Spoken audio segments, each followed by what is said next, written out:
America आणि भारतातील व्यापार तणाव वाढत असताना रशिया भारताचा व्यापारी मित्र होऊ पाहतोय. द्विपक्षीय व्यापार येत्या 5 वर्षात $100 अब्ज वर नेण्याचं उद्दिष्ट दोन्ही देशांनी ठरवलंय. दोन्ही देशांनी व्यवसायातील अडथळे दूर करण्यासाठी प्रयत्न करावेत, असं आवाहन मॉस्को भेटीदरम्यान परराष्ट्र मंत्री एस जयशंकर यांनी केलंय. उद्दिष्ट गाठण्यासाठी कर देखील कमी केले पाहिजेत. रशिया हा भारताचा चौथा मोठा व्यापारी भागीदार असल्याचा देखील उल्लेख जयशंकर यांनी केला. भारत रशियाकडून स्वस्तात कच्चं तेल खरेदी करतो आणि ते शुद्ध करून महागात विकतो आणि नफा कमवतो, असा आरोप ट्रम्प यांचा सल्लागार पीटर नवारो यांनी केलाय. त्यामुळे अमेरिकेने भारतावर 25% अतिरिक्त टॅरिफ लावण्याचा निर्णय घेतलाय. 27 ऑगस्ट पासून हे टॅरिफ लागू होत आहेत. भारत अमेरिकेच्या पैशांनी हे तेल घेतो, ज्यामुळे रशियाला युद्धासाठी निधी मिळतो, असंही पीटर यांनी म्हटलंय. तर भारताने अमेरिकेचे हे आरोप फेटाळून लावले. चीन रशियन तेलाचा मोठा खरेदीदार असल्याचं भारताचे परराष्ट्र मंत्री एस जयशंकर यांनी स्पष्ट केलंय. अमेरिकेचा हा नफेखोरीचा आरोप रशियाने देखील खोडून काढला आहे. संयुक्त राष्ट्रातील माजी अमेरिकेच्या राजदूत निकी हेली यांनी अमेरिकन सरकारलाच इशारा दिलाय. निकी हेली यांनी ट्रम्प प्रशासनाला भारतासोबतच्या संबंधांबद्दल इशारा दिलाय. जर 25 वर्षात भारतासोबत निर्माण झालेला विश्वास तुटला तर ती एक धोरणात्मक चूक असेल, असा इशारा निकी हेली यांनी दिलाय. हा लेख ट्रम्प यांनी भारतावर लादलेल्या 50% कर आणि दोन्ही देशांमधील संबंधांवर होणाऱ्या परिणामांबद्दल लिहिलाय. इस्रायलचे संरक्षण मंत्री इस्रायल काट्झ यांनी गाझा शहर पूर्णपणे उद्ध्वस्त करण्याची धमकी दिली आहे. जर हमासने इस्रायलच्या अटी मान्य केल्या नाहीत तर त्यांना त्याचे परिणाम भोगावे लागतील, असा इशारा काट्झ यांनी दिलाय. काट्झ यांनी त्यांच्या सैन्याला गाझा शहर ताब्यात घेण्याचे आदेशही दिलेत. युद्ध संपवण्याऐवजी इस्रायलने 5 अटी दिल्या. हमासने पूर्णपणे शरणागती पत्करावी, मात्र गाझाने अटी मान्य न करता युद्धबंदीची मागणी केली आहे. त्यामुळे इस्रायलने गाझा शहर ताब्यात घेण्यास सुरुवात केली आहे. इराणने आपल्या नौसेनेच्या ताकदीचं प्रभावी प्रदर्शन केलंय. इस्रायलसोबतचा 12 दिवसांचा संघर्ष संपल्यानंतर इराणने सस्टेनेबल पॉवर 1404 नावाचा लष्करी सराव केलाय. या सरावात इराणने अवघ्या 1 मिनिटात 11 घातक मिसाईल्स डागल्या, ज्याचं लक्ष होतं ओमान खाडी आणि हिंदी महासागर. या मिसाईल्स नासिर आणि कादिर प्रकारातील असून युद्धनौका, सबलान आणि गवाहेनवरून डागण्यात आल्या. इस्रायलने इराणवर नुकताच हल्ला केला होता, ज्यात अणु आणि लष्करी सुविधांचं नुकसान झालं होतं. मात्र आता या सरावातून इराणने शत्रू राष्ट्रांना प्रत्युत्तराचा थेट इशारा दिलाय. चीनचे राष्ट्राध्यक्ष शी जिनपिंग अचानक तिबेटच्या ल्हासा या शहरात पोहोचले. हा दौरा तिबेटच्या चीनसोबतच्या 60व्या वर्धापन दिनानिमित्त होता, पण त्यामागे दलाई लामांच्या उत्तराधिकारी निवडीवरून सुरू असलेला वादही महत्त्वाचं कारण मानलं जात आहे. जिनपिंग यांनी पोटाला पॅलेस समोर परेडमध्ये भाग घेतला. हा पॅलेस दलाई लामांचं जुनं निवासस्थान आहे. दलाई लामांचा पुढचा उत्तराधिकारी चीनच ठरवेल, असा दावा चीनने केलाय. पण दलाई लामा स्वतः उत्तराधिकारी निवडणार असल्याचं त्यांनी सांगितलंय. जिनपिंग यांचा हा दौरा तिबेटमध्ये राजकीय नियंत्रण आणि स्थिरतेचा भाग मानला जातोय. दक्षिण चीन समुद्रातील वादग्रस्त सेकंड थॉमस शोलमध्ये चीनने आपल्या हालचाली वाढवलेल्या आहेत. चीनने तटरक्षक जहाजं आणि अनेक मिलिशिया बोटी तैनात केल्या आहेत, तर फिलिपिन्सच्या सैन्याने सतर्कताही वाढवली आहे. फिलिपिन्सच्या BRP सिएरा माद्रे जहाजाजवळ 14 चीनी तटरक्षक आणि संदिग्ध मलेशिया जहाजं, काही उच्च कॅलिबर शस्त्रांसह हेलिकॉप्टर आढळून आलेत. चीनी जहाजांना जवळ येण्यापासून रोखण्यासाठी सिएरा माद्रेवरून 2 बोटींवर फिलिपिन्सचे सैनिक तैनात केले गेलेले आहेत.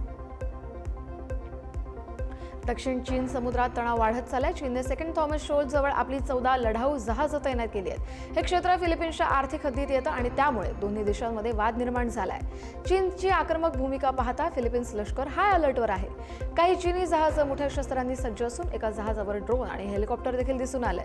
याला उत्तर म्हणून फिलिपिन्सने देखील 2 नौका सिएरा माद्रे भागातून तैनात केल्या आहेत. आधी जगात युक्रेन गाझा हे युद्ध सुरू असताना आता दक्षिण चीन समुद्रात देखील संघर्षाची शक्यता वाढली आहे. तैवानमध्ये पॅट्रियट एअर डिफेन्स मिसाईल सिस्टीमच्या चाचणी दरम्यान स्फोट झाला. हे मिसाईल तैवानने अमेरिकेकडून खरेदी केलं होतं, मात्र चाचणी दरम्यान मोठी दुर्घटना घडली. या मिसाईलचं अपयश केवळ तैवानसाठी नव्हे तर अमेरिकेसाठी मोठा धक्का आहे. चीनच्या वाढत्या दबावाखाली तैवानने आपली लष्करी तयारी वाढवण्याचा निर्णय घेतला. मात्र चीन आणि तैवानमध्ये तणाव सुरू असतानाच ही दुर्घटना घडल्याने तैवानच्या सुरक्षा यंत्रणांवर प्रश्नचिन्ह उपस्थित होत आहे. त्यामुळे सुरक्षा दलात सातत्यपूर्ण प्रशिक्षण आणि सुधारणा आवश्यक असल्याचं बोललं जात आहे. श्रीलंकेचे माजी राष्ट्रपती रानिल विक्रमसिंघे यांना अटक करण्यात आली आहे। विक्रमसिंघे यांना सरकारी निधीचा खासगी परदेश दौऱ्यासाठी गैरवापर केल्याच्या आरोपाखाली पोलिसांनी अटक केली आहे। कोलंबो इथल्या CID मुख्यालयात चौकशीनंतर त्यांना ताब्यात घेतलं गेलंय। तर विक्रमसिंघे यांच्यावर 2023 मध्ये वोल्व्हरहॅम्प्टन विद्यापीठाच्या कार्यक्रमात शासकीय संसाधनाचा वापर केल्याचा आरोप आहे। या कार्यक्रमात त्यांच्या पत्नीचा सन्मान करण्यात आला होता। हा दौरा क्युबामधल्या G77 शिखर परिषदेवरून परतत असताना लंडनमध्ये झाला होता। अर्जेंटिनाच्या लिबर्टाडोरेस डी अमेरिका स्टेडियमवर झालेल्या कोपा सुदामेरिकाना या सामन्यादरम्यान हिंसा घडली। यात 20 जण जखमी झाले असून त्यापैकी एकाची प्रकृती गंभीर आहे। इंडिपेंडिएंटे आणि युनिव्हर्सिटी डॅड डी चिली यांच्यात हा सामना खेळला जात होता। या झालेल्या घटनेत 125 चिली चाहत्यांना अटक करण्यात आली आहे। हिंसेमुळे सामना रद्द देखील करण्यात आला। चिलीचे राष्ट्राध्यक्ष गॅब्रिएल बोरिक यांनी प्रभावित नागरिकांच्या हक्कांचं रक्षण करण्याचं आश्वासन दिलंय। यानंतर आता घटनेची पुढची चौकशी सुरू करण्यात आली आहे। डोनाल्ड ट्रम्प यांनी न्यूयॉर्कच्या अपील कोर्टाने त्यांच्यावरील $550 दशलक्ष नागरी फसवणुकीचा दंड रद्द केल्याचा आनंद साजरा केलाय। त्यांनी या खटल्याला चुकीचा आणि राजकीय हेतून प्रेरित असं म्हटलं। कोर्टाने दंड रद्द केला असला तरी ट्रम्प यांनी दशकांपासून आपली संपत्ती अतिशयोक्तीने सांगून फसवणूक केल्याचे न्यायाधीशांचे निष्कर्ष कायम ठेवलेत। त्यामुळे ट्रम्प आणि त्यांच्या 2 मुलांना काही वर्ष कॉर्पोरेट नेतृत्वातून बंदी घालण्यात आली आहे। ट्रम्प यांचे माजी सुरक्षा सल्लागार जॉन बोल्टन यांच्या घरावर FBIने छापा टाकला। FBIचे संचालक काश पटेल यांनी याची माहिती दिली आहे। बोल्टन यांनी ट्रम्प आणि पुतिन यांच्यातील शिखर परिषदेच्या 1 दिवस आधी त्यांनी टॅरिफ धोरणावर टीका केली होती। त्यानंतर त्यांच्या घरावर छापा टाकला गेला। तर अमेरिकेने भारतावर 50% टॅरिफ लादल्यानंतर अनेकांनी ट्रम्प यांच्या भारत विरोधी भूमिकेवर टीका केली। यामध्ये ट्रम्प यांचे माजी सुरक्षा सल्लागार जॉन बोल्टन यांचा देखील समावेश होता। दक्षिण अमेरिकेत मोठा भूकंप झाला। यावेळी 8 रिश्टर स्केल तीव्रतेचा भूकंप बसल्यामुळे खूप जोरदार भूकंपाचे धक्के जाणवले। भूकंपाच्या तीव्र धक्क्यांमुळे नागरिकांमध्ये मोठ्या प्रमाणात भीतीचं वातावरण देखील पाहायला मिळालं। मात्र या भूकंपामध्ये कोणतीही जीवितहानी झालेली नाहीये। हा भूकंप दक्षिण अमेरिका आणि अंटार्क्टिका या दरम्यान असलेल्या ड्रेक पॅसेजमध्ये 10 किलोमीटर खोलीवर असल्याचं सांगण्यात आलंय।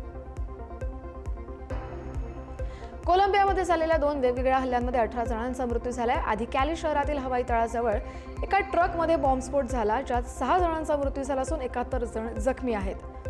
हा स्फोट Marco Fidel Suarez military aviation school जवळ झाला। तर दुसरीकडे कोकेनची पिकं नष्ट करण्यासाठी पोलिसांना घेऊन जाणाऱ्या हेलिकॉप्टरवर देखील ड्रोनने हल्ला करण्यात आला, ज्यात 12 पोलीस अधिकाऱ्यांचा मृत्यू झालाय। या घटनेनंतर जवळपासच्या अनेक इमारती आणि शाळा रिकाम्या करण्यात आल्या। रशियामध्ये उबर चालकाने एका फार्मास्युटिकल कंपनीच्या CEOला मारहाण केली आहे। मारहाणीची संपूर्ण घटना CCTV कॅमेऱ्यात चित्रित झाली आहे। मारहाणीचं कारण स्पष्ट नाहीये, मात्र दोघांमध्ये काही कारणावरून वाद झाला। चालकाने आधी डोक्याने CEO यांच्यावर वार केला आणि त्यानंतर त्यांना मारहाण केली। यात CEO गंभीर जखमी झाले आणि त्यानंतर जमिनीवर कोसळले। या घटनेनंतर काही नागरिकांनी वाहनाचा फोटो काढला, नंबर नोट करण्याचा प्रयत्न केला। CEOनी उबर कंपनी विरोधात कायदेशीर कारवाई केली असून या घटनेमुळे उबरच्या सुरक्षिततेवर पुन्हा एकदा प्रश्नचिन्ह निर्माण झालंय। जर एका देशाने फरारी सारखी अर्थव्यवस्था निर्माण करण्यासाठी खूप मेहनत घेतली असेल आणि दुसऱ्या देशाची अजूनही डंपर सारखी स्थिती असेल तर ते त्यांचं अपयश आहे। पाकिस्तानची अर्थव्यवस्था कचऱ्याच्या डंपर सारखी झाली आहे, असा टोला संरक्षण मंत्री राजनाथ सिंग यांनी पाकिस्तानला लगावलाय।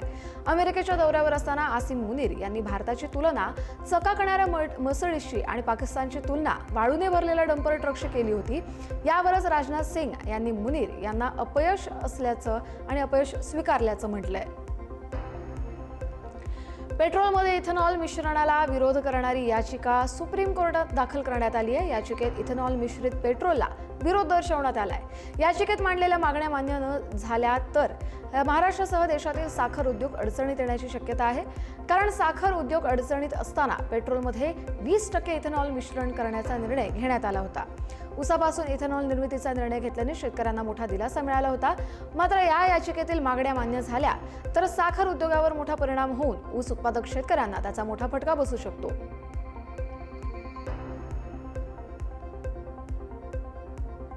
दिल्लीत सार्वजनिक ठिकाणी लघुशंका करणाऱ्याला विरोध केल्याने एका व्यक्तीला मारहाण करण्यात आली आहे। आर्यन नावाच्या व्यक्तीला एका पार्कमध्ये लघुशंका करण्यापासून रोखलं गेलं। याचा राग मनात धरून त्याने दुसऱ्या दिवशी आपल्या मित्रांसोबत येऊन त्या व्यक्तीला बेदम मारहाण केली आणि घटनास्थळावरून पळ काढला। ही संपूर्ण घटना सीसीटीव्ही कॅमेऱ्यात कैद झाली आहे। या घटनेमुळे दिल्लीतील नागरिकांच्या सुरक्षेवर आता प्रश्नचिन्ह निर्माण झालंय। पोलिसांकडून या आरोपींचा शोध सुरू आहे।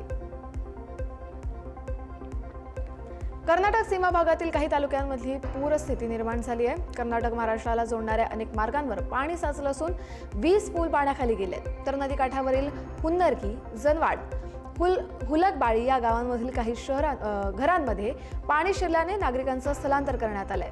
प्रशासनाकडून नदीकाठावरील नागरिकांना सुरक्षित स्थळी निवारा केंद्र देखील सुरू करण्यात आलंय। कृष्णा नदीतून 2.5 लाखांहून अधिक पाण्याचा विसर्ग कर्नाटकात होतोय आणि याचाच परिणाम कर्नाटक महाराष्ट्र वाहतुकीवर देखील पाहायला मिळतोय। कर्नाटकातील नद्यांच्या पाणी पातळीत वाढ होत असून नागरिक भयभीत झालेत। कर्नाटकातील गोकाक धबधबा पूर्ण क्षमतेनं प्रवाहित झालाय। गेल्या काही दिवसांपासून कोकण आणि बेळगाव जिल्ह्यात होत असलेल्या मुसळधार पावसामुळे घटप्रभा नदीच्या पाणी पातळीत वाढ झाली आहे। त्यामुळे बेळगाव जिल्ह्यातील गोकाक फॉल्स हा धबधबा पूर्ण क्षमतेनं प्रवाहित झालाय। हा धबधबा पाहण्यासाठी पर्यटकांनी मोठी गर्दी देखील केली आहे। बेळगावपासून 60 किलोमीटर तर गोकाक शहरापासून 10 किलोमीटर अंतरावर हा धबधबा आहे। या धबधब्याचं विशेष आकर्षण म्हणजे दगडापासून 14 मीटर उंचीवर असलेला 200 मीटर लांबीचा लटकणारा त्यावर पूल आहे। या परिसरात अनेक पुरातन हिंदू मंदिरं देखील आहेत।